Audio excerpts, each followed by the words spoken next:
لوگ آکسیجن سے سانس لیتے ہیں لیکن مسلمان حضور کی محبت سے سانس لیتے ہیں. ان کا جینا مرنا حضور کے نام سے ہے. محبوب کریم صلی اللہ علیہ وسلم کی آبرو، حضور کی عزت، حضور کی ناموس کائنات کا سب سے قیمتی اثاثہ اور سب سے قیمتی سرمایہ ہے. گزشتہ کئی صدیوں سے مغرب باقاعدہ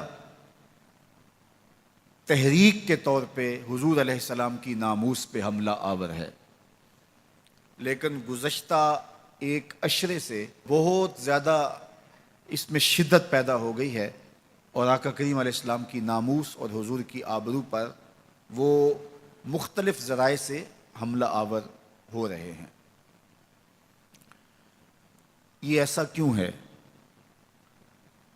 اس کا سبب مسلمانوں کی کمزوری، باہمی انتشار فرقہ واریت، بد عملی، جہاد گریزی اور مسلم حکمرانوں کا فرنگی روحوں کے سانچے میں ڈھل جانا اور ان سے غیرت حمیت کا ختم ہو جانا ہے.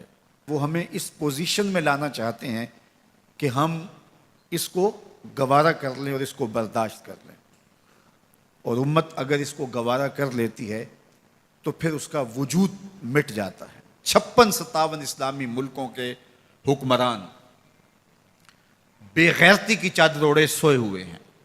اس کمزور حالت میں بھی اگر یہ کھڑے ہو جاتے ہیں تو ہالینڈ کو جرأت نہیں ہو سکتی کہ وہ کوئی خاکہ تراش لے. لیکن بدبختی یہ ہے کہ 56-57 اسلامی ملک، 2.25 ارب آبادی کے حکمران، یہ ایک چھوٹی طاقت نہیں ہے، بہت بڑی طاقت ہے، لیکن اس کے باوجود یہ خواب خرگوش کے مزے لے رہے ہیں اور اتنا بڑا حادثہ ہونے جا رہا ہے اور یہ خاموشی کی چادر اوڑے ہوئے. اب یہ کیسے جاگیں گے؟ تو ان کو عوام سے بیداری ملے گی. عوام جب ان کے خلاف کھڑی ہوگی، پوری قوت کے ساتھ احتجاج ریکارڈ کروائے گی، تو یہ ایک میسج ہے کہ مت سمجھنا کہ یہ چند لوگوں کا مسئلہ ہے، یہ 2 ارب مسلمانوں کا مسئلہ ہے. وہ سب کچھ گوارا کر سکتے ہیں، اپنے آقا کی ناموس پہ حملہ گوارا نہیں کر سکتے ہیں. اور تمام طبقات آگے بڑھیں تو اس سے میسج اچھا جائے گا، اس سے جو ہے وہ پیغام اچھا جائے گا. نبی رحمت پر جس نوعیت کے اعتراضات ہوں اسی نوعیت کے جوابات دیجئے. اسی طرح دشمن جس میدان کو اختیار کرے اس میدان میں جواب دینا چاہیے. جو چیز تسلسل کے ساتھ ہوتی ہے انسان اس کا عادی ہو جاتا ہے. تو مغرب یہ سوچتا ہے کہ اس تسلسل کے ساتھ اہانت رسول کرو کہ یہ مسلمان عادی ہو جائیں، اور جب یہ عادی ہو جائیں گے اور اس کو بھی اگر یہ برداشت کر لیتے ہیں تو بطور مسلم ان کا وجود ختم ہو جائے گا.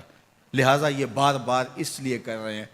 لیکن مغرب اچھی طرح سن لے کہ ہم ہر دکھ جھیل لیتے ہیں، ہم ہر تکلیف گوارا کر لیتے ہیں. ہماری کمزوریاں، ہماری مداحنتیں، ہمارا بہت کچھ بہت امور میں ہے، لیکن حضور علیہ السلام کے نام پر کبھی بھی یہ امت کمزور نہیں ہوئی. اس امت نے عمل میں تو کمزوری دکھائی ہے، اس امت میں اور معاملات میں تو کمزوری دکھائی ہے، لیکن جب ان سے عشق رسول کا امتحان لیا گیا تو یہ پورے 100 نمبر لے کے پاس.